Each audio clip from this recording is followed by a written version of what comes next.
You guys should take this opportunity to meet our team of dedicated trainers here at Shannon Theater. We've already met Kylan. Kylan, who else do we have joining us today? Joining me on my left, we have Mary, who's going to be interacting with Kayukit. And to my right, we have Taylor interacting with Tuar. Our trainers are so passionate about what they do here every day. And that makes me think of another great question. Do the trainers talk to the whales? Kylan, I think I'll let you take this one. That's a great question. Though we may not talk to the whales the way you and I talk to each other, we have taught the whales different signals in order to better communicate with them. For example, if we bend at the waist, as our trainers are demonstrating, the whales move their heads in an up and down motion. They also know mimic behaviors. So if we raise up our arms straight in the air, the whales will follow us and raise up their pectoral flipper just the same. And when we wave, they'll wave right back. Our ongoing communication plays an important role in developing strong relationships with the whales. With these relationships, we're able to answer important questions through research. When it's just white. Here at SeaWorld, we have a unique opportunity to conduct research about killer whales, asking important questions that can only be answered in a setting like this. Recently, we've conducted groundbreaking research about the orca's hearing ability. We taught them to respond to a hearing test, similar to one that you and I may take at the doctor's office.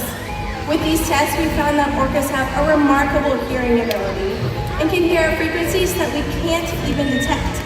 With this data, policymakers are better able to protect whales and dolphins in the wild from noise pollution associated with boat traffic. So much of what we learn here is being used to help killer whales in the wild.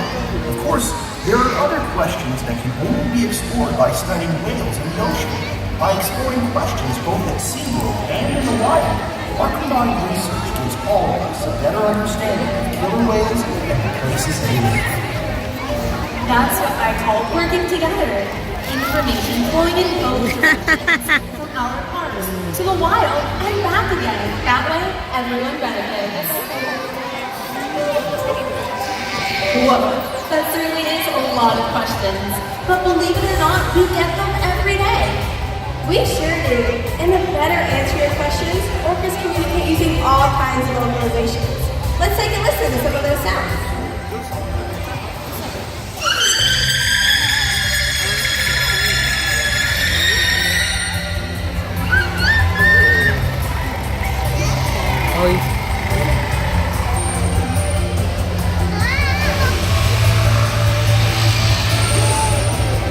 Each whale, each pod has its own dialect and its own unique set of calls. Other ways that killer whales communicate include using their bodies, as demonstrated by this pectoral flap at the side of the pool. When a whale uses its body to make a sound at the top of the water, it creates a commotion both above and below the surface. This individual wonders why whales jump, and I just happen to have that emoji. Check it out!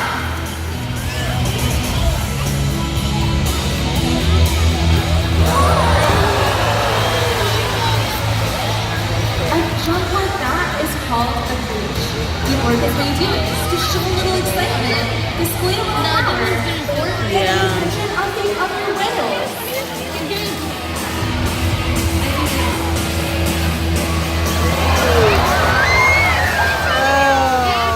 Other ways that orcas communicate include bumping into each other, blowing bubbles, and even scratching each other with their teeth, causing rape marks. These are the multi-line marks you see on the skin of whales and dolphins. This is just one of the ways that these animals display dominance over one another during social situations in the wild and here at SeaWorld.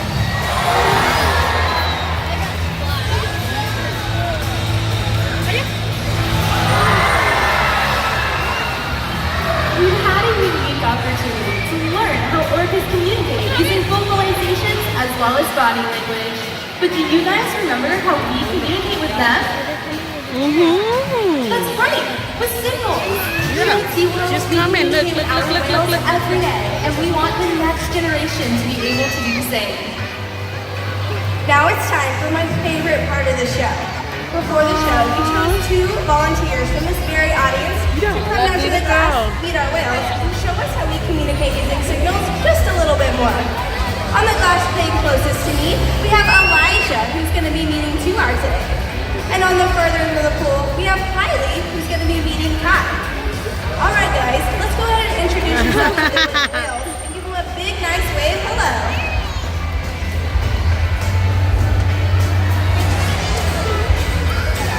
Awesome. Now that the whales know who you are, let's try one of those mimic behaviors. How about we spin in a circle and we'll see what the whales do.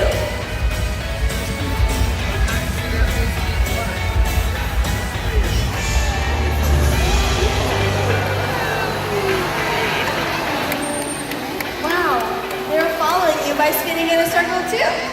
Now, before the show, I showed our volunteers a secret signal to give the whales. So, on the count of 3, let's show them. 1, 2, 3.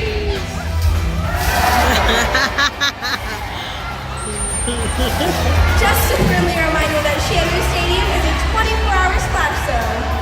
Now, in memory of meeting Kai and Tuar today, we would love to give our volunteers this special whale tail necklace to take home. Everyone, one last big round of applause for our 2 volunteers. I think that we may have some future animal trainers in our hands. They did a great job. Getting to see and interact with these whales face to face is an experience that we'll never forget. If you guys want to get closer to our whales or any of the other animals here in the park, please feel free to talk to an ambassador today about the camp and tour programs available each day. Alright, here's an important question. Has having had an orca breeding program here at SeaWorld helped whales in the wild? Absolutely! Our breeding program has helped us better understand the developmental needs of pregnant mothers, newborn calves, and young whales. This is critical information because this is a time when these animals are the most vulnerable in the wild. This kind of knowledge is only possible through the research that we've been able to do here at SeaWorld. We've had 30 successful births in our parks since 1985. In fact, 2 of our whales, Sakari and Kamea, were born right here in this very pool. Our whales are our #1 priority, and we will continue to share what we learn with the scientific community to better help and understand orca challenges all around the world. Recently, SeaWorld worked with researchers from the National Oceanic and Atmospheric Administration, or NOAA, to help them develop a model for identifying when a killer whale is pregnant by looking at aerial images of the animal in the wild. Prior to this cooperative effort, where SeaWorld provided direct, unparalleled access to our pregnant whales, researchers had no solid way of knowing whether or not a female in the wild was carrying a calf. Alright guys, it's time for my favorite question. Who takes care of our whales? I love this question because it lets us give you a peek at how much we care for these extraordinary animals. Kylan, are the trainers ready? We sure are. Up next, we're going to show you some of the most important behaviors that we train here at SeaWorld. They're called husbandry behaviors, and they allow us to closely monitor our animals' health on a daily basis. If you look around the pool, you might see some of those husbandry behaviors now. This is what you see right here. It's called a fluke visit. This is where the whales will present their tail flukes to us in a calm manner, allowing our veterinary care staff to step over and get a voluntary blood sample from the shallow veins in the whale's tail flukes. They can then monitor this blood sample at our on-site lab to make sure that our whales are staying healthy and at baseline. Another behavior that you guys might have seen is called a slide-out behavior. This is where the whales are going to slide up onto the shallow portions of the pool. Believe it or not, we have a whale-sized scale on one of our back pools that allows us to accurately weigh our whales once a week. One other way that we can make sure our whales are staying healthy is by training high-energy behaviors to exercise them. Looks like Tuar is going to show us one of those now. He's going to do an alien in the center of the pool. So get your cameras ready for Tuar coming right here.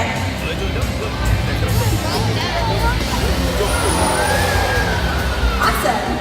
Up next, Cayuga is going to do a front flip. He's going to do a siding bow at the back of the pool. This allows him to get the speed and momentum that he needs to jump all the way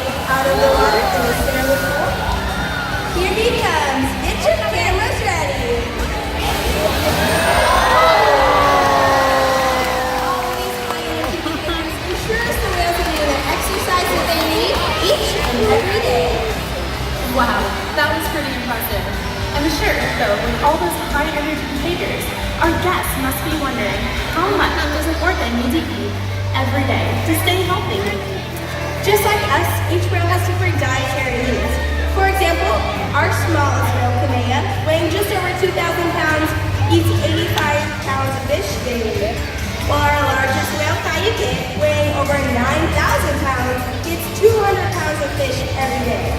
It's important to note that our whales get every pound of fish in their diet, no matter what they do, each and every day. That's a lot of fish. But because we've been able to determine how much these orcas eat at different stages throughout their lifetime, scientists in the field can use this information to determine whether ocean habitats are healthy enough for orca populations to thrive. And that kind of information is invaluable. You know, food, exercise, and veterinary care isn't all that our whales need. We want to make sure that their minds are stimulated and challenged too. One way that we can do this is by interacting with them with different environmental enrichment devices, or EED for short. This is just a long fancy word for orca toy. Our orca toys only need 2 requirements. They either have to be highly durable or even edible. If you look around the pool, you might see some of those toys now.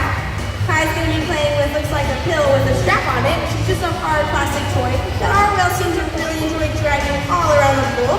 They also enjoy tactile enrichment, as you can see Taylor and Tua over there with the water hose. We can give them rub downs and lots of tactile things, or spray water on them to give them a nice back massage. We also do visual enrichment at the glass, where we can actually do playtime through the glass. We can cover up the glass and do hide and seek. We can play with different stuffed animals that they seem to enjoy watching us with as well. They also really enjoy that edible enrichment, which can be anything from ice, kelp, jello, or even whipped cream, all of which are approved by our veterinary care staff. But with all of the games and toys that we give the whales, the best enrichment still seems to be the interaction with the other whales and our team of experienced trainers. That sure looks like a lot of fun, Kylan. Here's a fun question that was just asked earlier today. If the orcas were to square off against a great white shark, who would win? Alright guys, raise your hand if you think that the great white sharks would win. Okay, now who thinks the orcas would win?